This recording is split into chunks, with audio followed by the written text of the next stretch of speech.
Tama nga na everyone can weld. Teacher po ako ng Monday to Friday, welder naman pag Saturday and Sunday.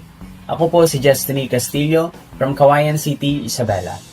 Nais ko pong magpasalamat kay Sir Ephraim ng Ephraim Shop dahil sa mga detalyadong YouTube videos niya patungkol sa pag-welding na kanyang binabahagi. Ako po bilang teacher ay maraming kailangang gawin sa bawat araw. Pero naghahanap talaga ako ng oras para makapanood ng kanyang YouTube video. Dahil sa kakapanood ko, nagkaroon ako ng interest sa pag-welding.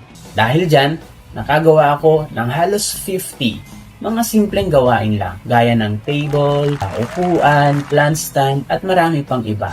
At lahat ng yun, kahapon lang, naibenta ko na. Maliit lang ang kinita, pero kahit papaano, nakatulong sa gastusin ng aking pamilya. Kaya, kung ikaw gusto mo mag-welding, kung ikaw gusto mo gumawa ng kahit ano na gusto mong ibenta, aralin mo na mag-welding. At para maaral mo yan, search sa YouTube, Ephraim Shop. Kaya ikaw, subscribe na, dahil dito, everyone can weld. Lahat kayo pwede dito mga Iron Man. Matututo ka kung paano magka-extra income. Kaya ano pa ba ang hinihintay mo? Ephraim Shop ang puntahan mo. I-click mo na ang kanyang video. Subscribe ka para updated ka dito. Marami ka bang gusto na malaman?